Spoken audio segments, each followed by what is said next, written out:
maxoutil.com, un max d'outils à prix mini présente. Sud Radio, le journal des sports. Avec Clément Barguin, au sommaire de ce journal des sports. Clément. La France décroche ses premières médailles. La judokate Chérine Boukli a été la première à s'illustrer en bronze. Les rugbymen d'Antoine Dupont ont transformé l'essai en or. Après ce premier jour de compétition riche en émotions, la délégation française veut accélérer, glaner de nouvelles breloques olympiques. Programme chargé aujourd'hui avec de nombreuses chances de médailles. Et puis, premier couac dans ces JO, le premier entraînement de triathlon annulé, la Seine est trop polluée.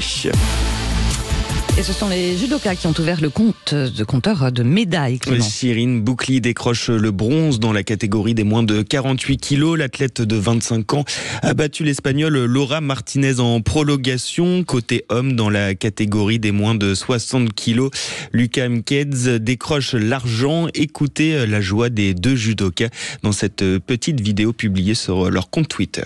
Elles sont là les médailles! Écoutez, on arrive dans très peu de temps pour rejoindre au Club France. Apparemment, vous êtes énormément.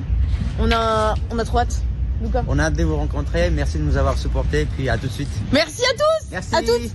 Voilà le Club de France où l'ambiance était festive hier, ambiance même électrique pour fêter la victoire des Bleus du rugby à 7. Voilà, l'équipe de France masculine de rugby à 7 qui a d'ailleurs remporté le titre olympique. Et la première marseillaise qui a retenti dans un stade de France bouillant.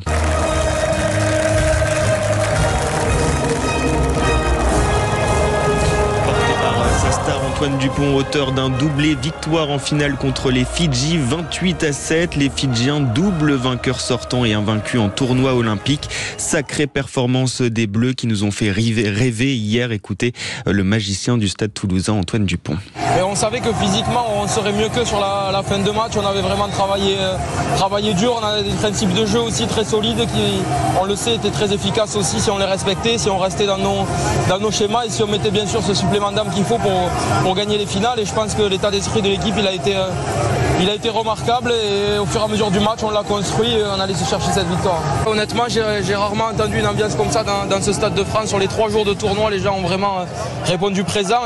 Antoine Dupont au micro de nos confrères de France Télévisions. Voilà, puis la France qui brille également en escrime, Clément. Oriane Malo-Breton décroche la médaille d'argent en finale de l'épée. Elle a été battue 13-12 à la touche décisive en finale. Frustration forcément pour la Française de 30 ans, mais elle signe tout de même la plus belle performance de sa carrière. Voilà, puis les chances de médailles françaises sont nombreuses également aujourd'hui avec un programme très riche. Avec notamment l'entrée en lice de Léon Marchand en natation. Il débute sa quête d'or par les séries du 400 mètres 4 nages, distance où il est recordman du monde. Entrée en lice également de Simone Biles en gymnastique et le choc entre Team USA et la Serbie en basket.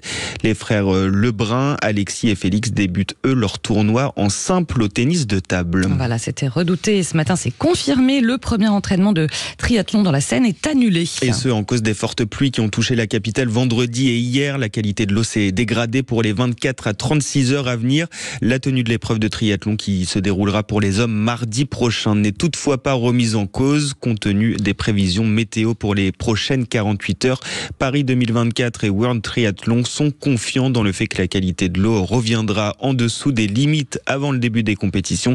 Ça, c'est ce qu'assurent les organisateurs ce matin. Voilà, la Seine qui a été le théâtre de la cérémonie forcément d'ouverture. Un spectacle suivi par plus de 23 millions de téléspectateurs en France, plus d'1 milliard dans le monde. Alors que retiendra-t-on de cette cérémonie d'ouverture historique ?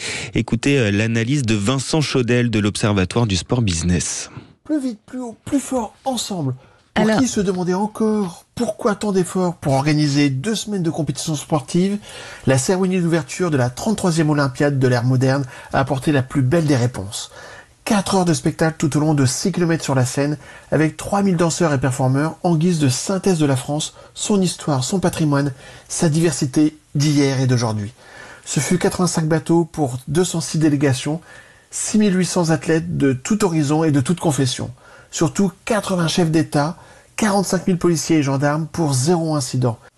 Et aussi 500 photographes, 1800 journalistes. Des souvenirs à jamais gravés dans la tête de 320 000 spectateurs et plus de 23 millions de téléspectateurs en France, plus d'1 milliard dans le monde.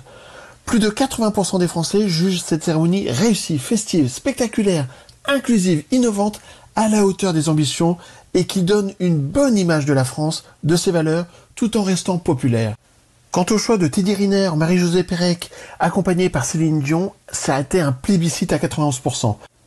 Alors évidemment, la réussite de ces Jeux se mesurera le 11 août au soir, notamment avec le nombre de médailles obtenues par nos champions. Mais on peut déjà affirmer que Paris 2024 a marqué positivement l'histoire de l'Olympisme en sortant le sport des stades et des arénas. L'analyse de Vincent Chaudel de l'Observatoire du Sport Business. Merci Clément et bonnes vacances. Merci. Et voilà, Oui, on c'est les retrouve très vacances. bien. Allez, profitez-en bien. Merci.